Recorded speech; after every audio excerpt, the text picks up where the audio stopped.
Abrimos una nueva edición de Café Financiero con toda la información necesaria para cuidar tu dinero. Hoy Yamila Escala nos va a brindar información sobre el fuerte crecimiento en el patentamiento de motos y los seguros que existen para estos vehículos. También Juan Pablo Picela nos va a hablar del aumento del salario mínimo y del bono que se prepara para los jubilados para recuperar lo perdido contra la inflación en lo que va del año. Y Alejandro Bianchi va a repasar lo sucedido en los mercados de capitales. En el último bloque vamos a conversar con el economista Juan Luis Burr para analizar las principales noticias económicas de estos últimos días. Vamos a comenzar entonces con los anuncios de tinte electoral que realizó el gobierno en estos últimos días. Como mencioné hace instantes, anunció un aumento del salario mínimo y está preparando un bono para los jubilados para recuperar el poder adquisitivo perdido contra la inflación en este año a tiempo para los comicios. ¿Qué novedades tenemos, Juan, respecto a este tema? Así es, Ale. El gobierno está adelantando una decisión que ya había tomado, que es aumentar el salario mínimo vital y móvil al 35%. Pero ¿qué hizo ahora, no? El gobierno está muy preocupado que la economía no repunta, entonces adelantó todos los tramos de ese 35% que ya había acordado con gremios y empresarios. ¿Qué hizo? Bueno, acordó que los porcentajes se paguen ahora en julio, agosto y septiembre, casualmente en el mes que se van a convocar las PASO, ¿no? Se completa el último tramo, que es una suma alrededor de 29.000 pesos. Muy oportuno. Muy oportuno todo. Y bueno, la realidad es que el salario mínimo vital y móvil es una referencia, ¿no? para la economía informal sobre todo y para los planes sociales, no es tanto para el sector privado. Y bueno, en paralelo con esto, el gobierno también quiere atender a otro sector en particular, que son los jubilados, ¿no? Exacto. En ANSES está madurando la medida establecer un bono extra para compensar la pérdida que sufrieron en los haberes jubilados y pensionados. Más o menos aproximadamente, según los cálculos oficiales, es un retroceso del 10% que se perdió en un año. Y bueno, todavía hay muchísimo hermetismo en cuánto va a ser el aumento, cuánto van a ser los tramos, pero bueno, la decisión está tomada, lo oficializó el jefe de gabinete, así que bueno, estará al caer el anuncio formal de esta compensación, ¿no? Lamentablemente, tarde o temprano, la inflación va a volver a comerse el poder adquisitivo recuperado con estas medidas, ¿no? Como decimos de manera insistente aquí en Café Financiero, hasta que no se tape el enorme agujero de las cuentas públicas, los salarios van a librar una batalla perdida contra la inflación. Podrán empatar en los años electorales, pero en los años no electorales casi con seguridad van a perder. Pero bueno, vamos a comenzar con el repaso de lo sucedido en los mercados de capitales. Ale, ¿qué tal? ¿Cómo andás? ¿Cómo estás, Alejandro? Bueno, una noticia importante para nuestro país que hubo en estos últimos días fue la fuerte devaluación del real brasileño, ¿no? Que se había recuperado en los últimos meses, pero en estos últimos días ha caído fuertemente frente al dólar.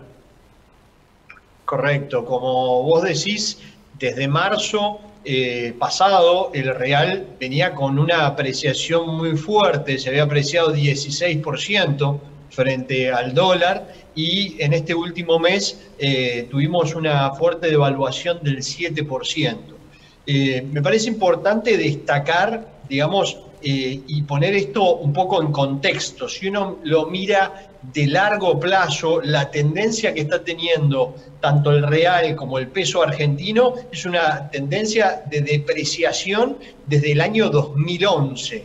En 2011, un brasileño con un real con 50 compraba un dólar y un argentino con 4 pesos compraba un dólar. Hoy es 4 veces más caro comprar un dólar para el brasileño y 44 veces más caro comprar el dólar para el argentino, ¿sí? Notable. Entonces, eso, digamos, me parece que hay que entenderlo como un proceso de largo plazo de depreciación que están teniendo estas monedas, tendencia que todavía sigue, y esta depreciación de muy corto plazo creo que hay que entenderla como una corrección dentro de una apreciación, digamos, de más mediano plazo. ¿Por qué? Porque el año pasado, con el COVID, el real se depreció 45% y este 16% que viene, digamos, apreciándose desde marzo, me parece que es una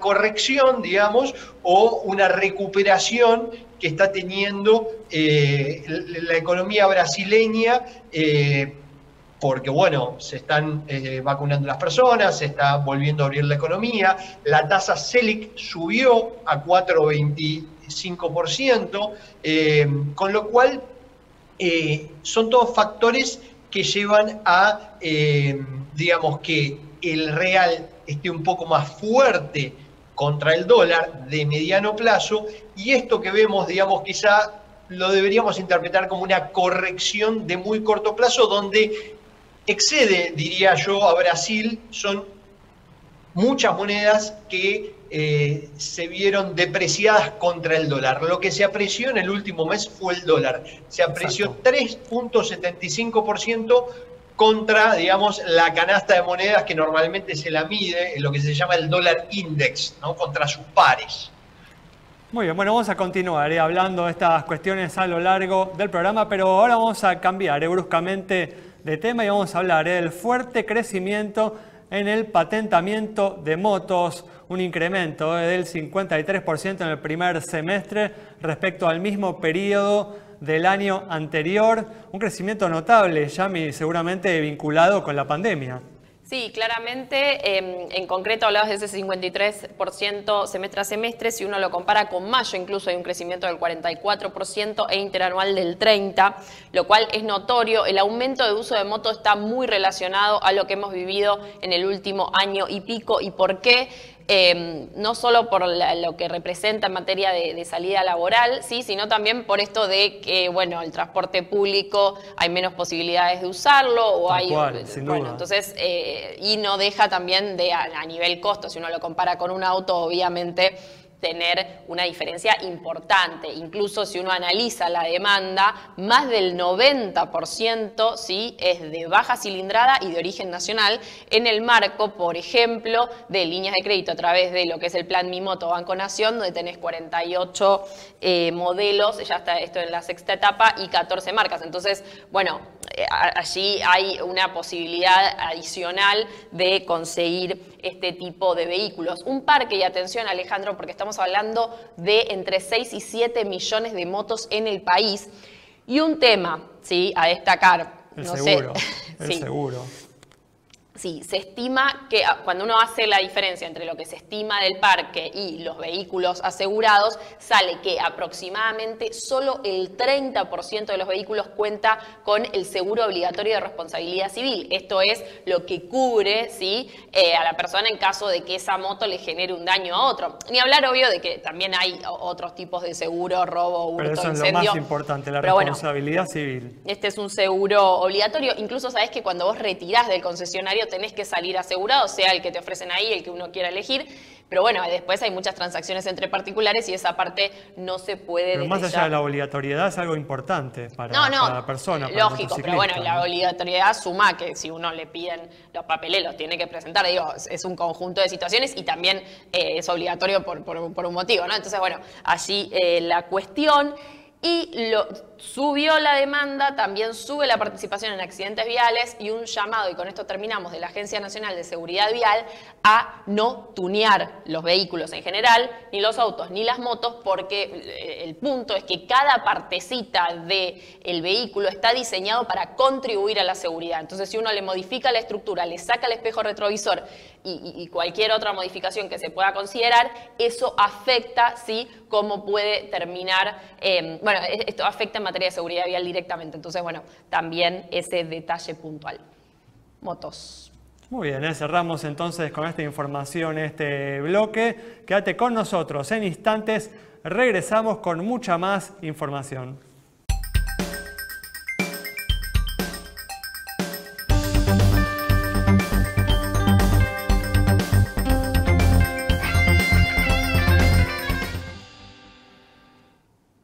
Abrimos un nuevo bloque ahora con información para los comerciantes, porque se continúa avanzando en estos últimos días en la reducción de los plazos para la acreditación de las ventas con tarjeta. ¿Cómo es esto, Juan?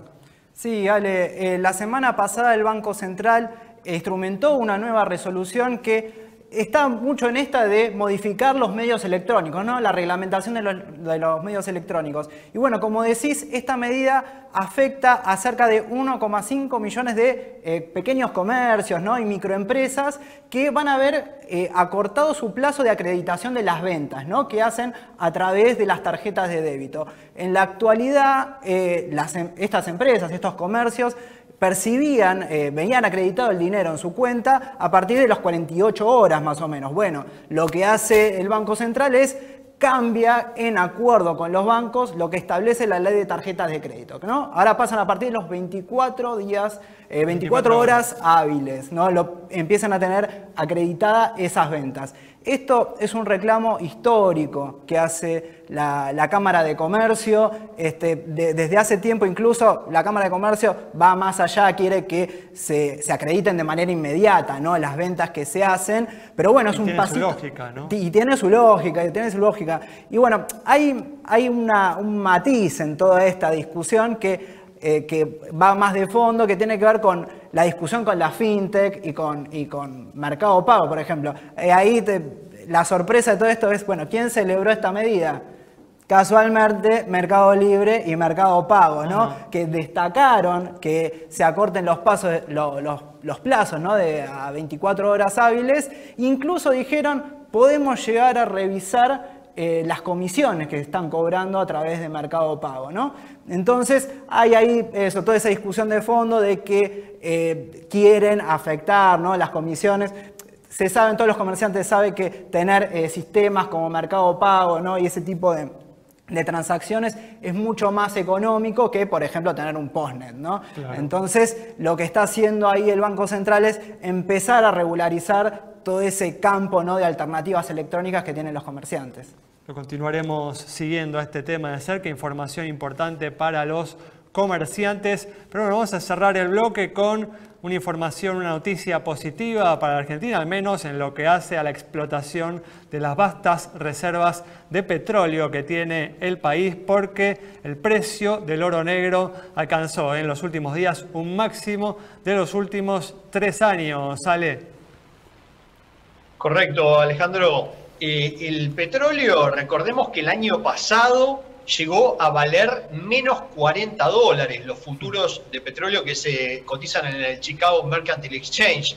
En el peor momento de la pandemia, ¿no? Entonces, claro, producto de la pandemia y producto, digamos, de que había tanto petróleo y se estaba consumiendo tan poco que ya no había dónde almacenarlo. Entonces los traders empezaron a sacarse encima los contratos hasta llevarlo a un valor de menos $40 en abril del año pasado. Y desde entonces tuvo una recuperación fenomenal, parte de este reflation, ¿no? Esta reflación que está haciendo la Fed en el mundo, inyectando y cuadruplicando, digamos, el M1, la oferta monetaria de dólares en el mundo, llevó al petróleo a tocar $76.80 digamos, en las últimas jornadas, y desde ahí está teniendo una corrección. Recordemos que esos valores de $76.80 son el máximo del año 2018 y es el valor máximo también de los últimos 6 años. Vale. Para un país como Argentina, donde el petróleo fracking tiene más o menos un costo de extracción cercano a los $45 por barril, obviamente valores como el actual, en estos momentos está aproximadamente en $72, cerró hoy el futuro, realmente hace que Vaca Muerta deje de ser un sueño y empiece a ser de nuevo una realidad, ¿no? Ale, para cerrar rápidamente, ¿hay alguna recomendación, alguna alternativa de inversión para aprovechar esta suba del precio del petróleo? Bueno, yo sigo muy alcista también para Petrobras. Me parece que Petrobras tiene un price earning relativamente bajo, 6 contra 14 que tienen muchas de sus comparables, y también hay que ver que aumentó 100% en el último trimestre sus resultados. Así que para mantenerla y aprovechar estos buenos precios del petróleo. Bueno, que se puede adquirir en el mercado local, se puede adquirir la CDR, ¿no? Desde las cuentas comitentes que uno tiene. Correcto. En las distintas instituciones de mercado de capitales. Muy bien, gracias Alejandro. Cerramos entonces este bloque con esta recomendación vinculada con el fuerte aumento del precio del petróleo. Quédate con nosotros. Al regreso vamos a estar dialogando con el economista Juan Luis Burr.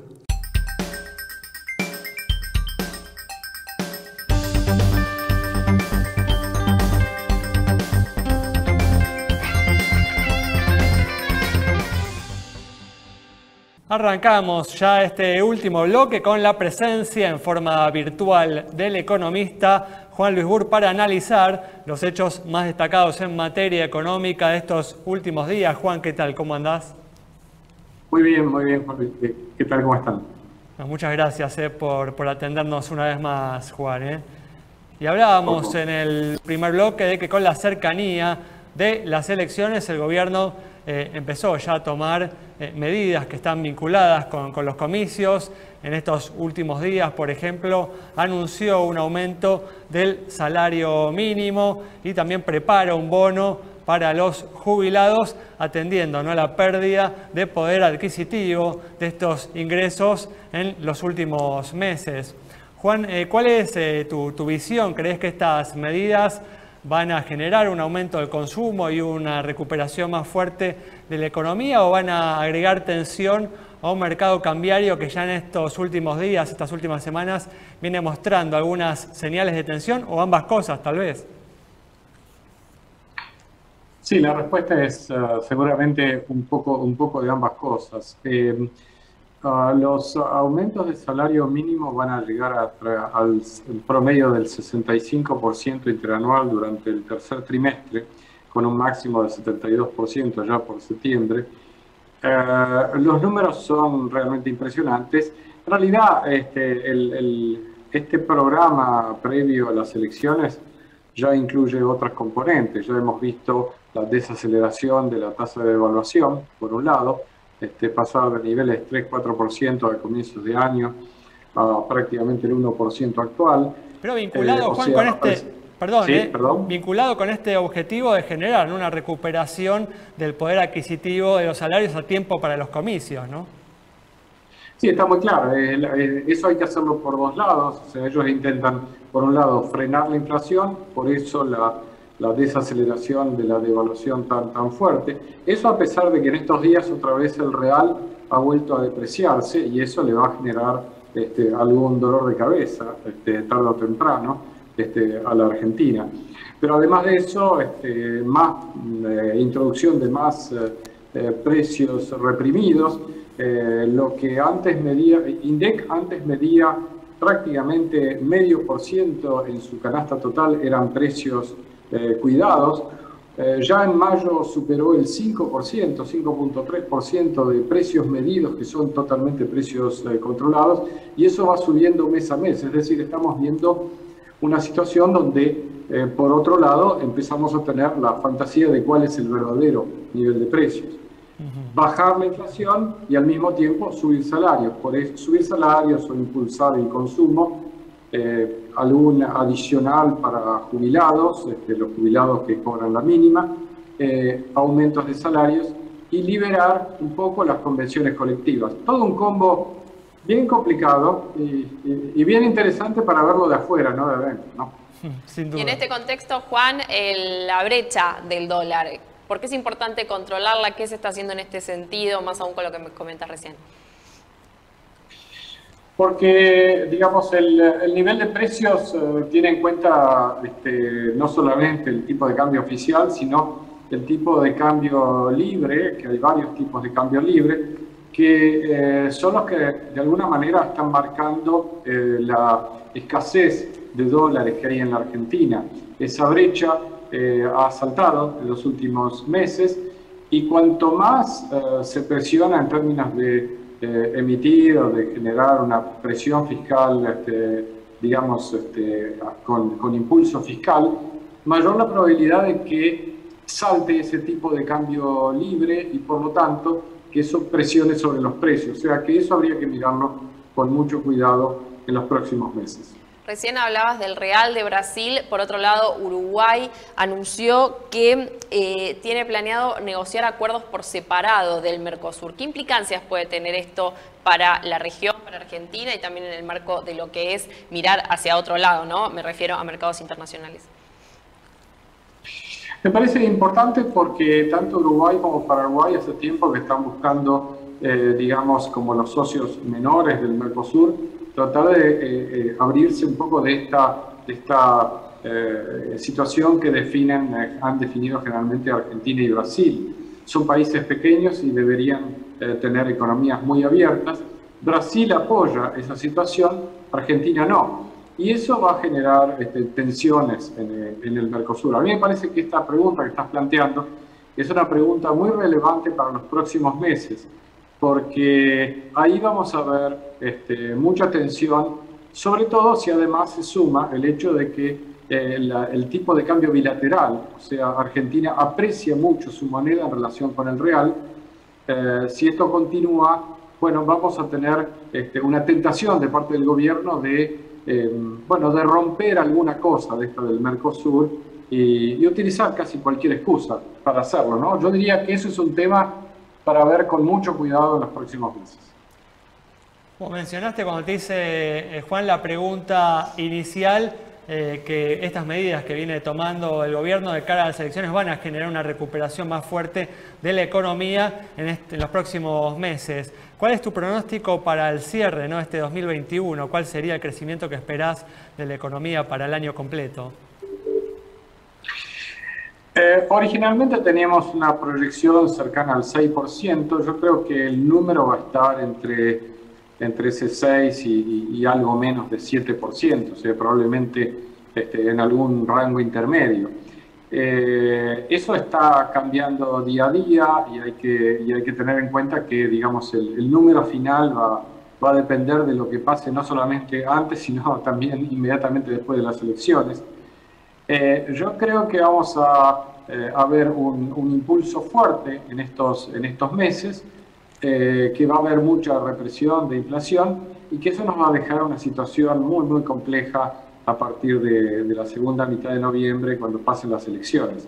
Pero básicamente me parece que por el momento no se compromete el rebote de la economía, este rebote que da una recuperación del orden de 6,5%. No te olvides que el año pasado la economía cayó casi 10%. ¿no? Por lo que decís, Juan, de cara a la pregunta que hoy nos hacemos todos, ¿imaginás la devaluación después de las elecciones, no antes?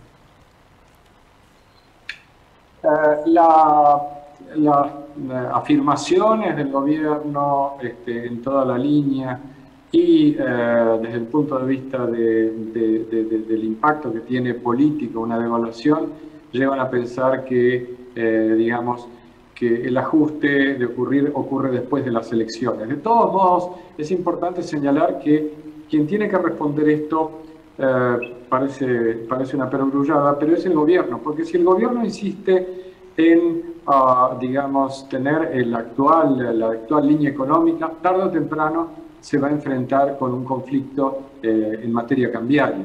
Mientras que si el gobierno va cambiando su aproximación y la aproximación se vuelve más flexible, menos anti-inversión, menos anti-ahorro del programa económico, entonces la necesidad de una devaluación se va atenuando. Pero esto lo que quiero decir es que es muy importante que el pronóstico de devaluación surge de la propia inflexibilidad de este gobierno. Clarísimo, Juan. Muchas gracias. Nos vamos entonces con el análisis del economista Juan Lisburya, con muy poco tiempo, con un análisis de la economía de aquí a las elecciones y más adelante. Nos reencontramos el próximo viernes a las 19:30 aquí en Metro.